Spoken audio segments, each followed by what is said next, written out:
Hello વિદ્યાર્થી મિત્રો, એજ્યુકટેકનો ચેનલમાં આપનું સ્વાગત છે। આજે આપણે શીખીશું ધોરણ 6 વિષય વિજ્ઞાન પાઠ 11 આપણી આસપાસની હવા। પાઠ 11ના સ્વાધ્યાયના પ્રશ્નોના જવાબની અહીં આપણે સમજ મેળવીશું।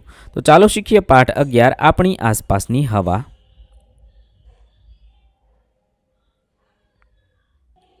સવાલ નંબર 1, હવાનું બંધારણ શું છે?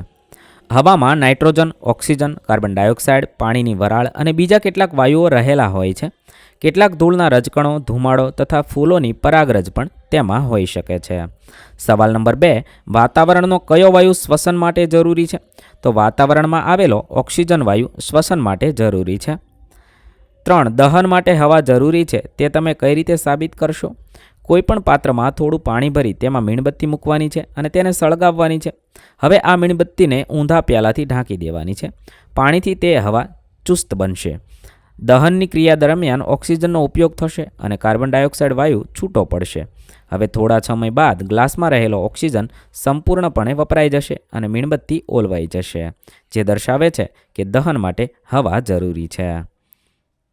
4, પાણીમાં હવા દ્રાવ્ય હોય છે તે તમે કઈ રીતે દર્શાવશો? બીકરમાં થોડું પાણી લો, તેને ત્રિપાઈ પર રાખી ધીમે ધીમે ગરમ કરો। પાણી ઉકળવાની શરૂઆત થાય તે અગાઉ ધ્યાનથી બીકરની અંદરની સપાટીને જુઓ। પાણીમાંથી હવાના પરપોટા તળિયેથી ઉપરની સપાટી તરફ ગતિ કરતી જણાય છે। આ પરપોટા એ પાણીમાં દ્રાવ્ય હવાના છે। હવા પાણીમાં દ્રાવ્ય છે અને હવા ઓક્સિજનનો ઉપયોગ પાણીમાં રહેલા સજીવો શ્વસન માટે કરે છે। 5, શા માટે રૂનું પૂમડું પાણીમાં સંકોચાય છે? રૂના પૂમડામાં હવાની હાજરી હોય છે। જ્યારે આ રૂને પાણીમાં નાખવામાં આવે છે ત્યારે તેમાં રહેલી હવા બહાર નીકળે છે અને તેનું સ્થાન પાણી લે છે। તેથી રૂ પાણીમાં નાખતા સંકોચાઈ જાય છે। 3, પૃથ્વીની આજુબાજુના હવાના સ્તરને ખાલી જગ્યા કહે છે? તો વાતાવરણ કહે છે। 7, લીલી વનસ્પતિ તેમનો ખોરાક બનાવવા હવાના ખાલી જગ્યા ઘટકનો ઉપયોગ કરે છે? તો કાર્બન ડાયોક્સાઇડનો ઉપયોગ કરે છે। 8, હવાની હાજરીને લીધે શક્ય હોય તેવી 5 પ્રવૃત્તિની યાદી કરવાની છે। તો પહેલું, સજીવોમાં થતી શ્વસનની ક્રિયા। 2, વનસ્પતિમાં હવા એટલે કે કાર્બન ડાયોક્સાઇડનો ઉપયોગ ખોરાક બનાવવામાં થાય છે। 3, ગતિમાન હવા એટલે કે પવનનો ઉપયોગ પવનચક્કી દ્વારા વિદ્યુત ઉત્પન્ન કરવા થાય છે। 4, બળતણ કે પદાર્થોને સળગાવવા હવા ઉપયોગી છે। 5, હવાની મદદથી સઢવાળી હોડી, ગ્લાઇડર, પેરાશૂટને ગતિ મળે છે। સવાલ નંબર 9, વનસ્પતિઓ અને પ્રાણીઓ કઈ રીતે વાતાવરણમાં વાયુઓની આપલે માટે એકબીજાને મદદ કરે છે?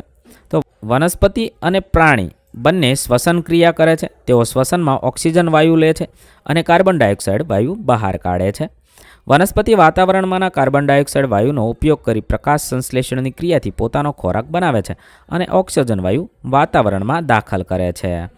આ રીતે વાતાવરણમાં વાયુના આદાન પ્રદાન માટે વનસ્પતિ અને પ્રાણીઓ મદદરૂપ થાય છે। અહીં આપણા પાઠ 11ના પ્રશ્નોના જવાબ પૂર્ણ થશે। વિદ્યાર્થી મિત્રો, ધોરણ 6ના વિજ્ઞાન વિષયના તમામ પાઠના પ્રશ્નોના જવાબના વિડીયો આપણી ચેનલ પર ઉપલબ્ધ છે, જે તમે ધોરણ 6 વિજ્ઞાન નામના પ્લેલિસ્ટમાંથી મેળવી શકો છો। પ્લેલિસ્ટની લિંક વિડીયોના ડિસ્ક્રિપ્શનમાં આપેલી છે, તથા જો તમારે તેની પીડીએફની જરૂર હોય તો તે તમે આપણી એપ્લિકેશન પરથી મેળવી શકો છો।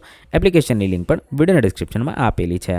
વિદ્યાર્થી મિત્રો, આપેલા વિડીયોની જો તમારે પીડીએફની જરૂર હોય તો તમે આપણી એપ્લિકેશન સ્માર્ટ સાથી પરથી મેળવી શકશો। વિદ્યાર્થી મિત્રો, આપણી એપ્લિકેશન સ્માર્ટ સાથી પ્લે સ્ટોરમાં આવી ગઈ છે, જેની અંદર તમે બધા વિભાગ જોઈ શકો છો। તેની અંદર વિવિધ ધોરણ છે। ધોરણ ઉપર ક્લિક કરતા વિવિધ વિષય ખુલશે। વિષય ઉપર ક્લિક કરતા તેની અંદર આવતા પાઠ ખુલશે। તેની અંદરથી તમે પાઠ્યપુસ્તક પણ ડાઉનલોડ કરી શકો છો।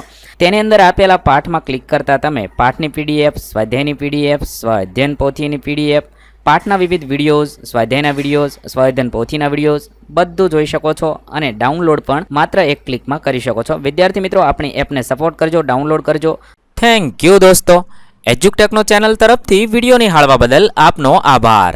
આવા બીજા વિડીયોઝ નિહાળવા માટે અમારી યુટ્યુબ ચેનલ એજ્યુકટેકનો અત્યારે જ સબસ્ક્રાઇબ કરો। આભાર દોસ્તો।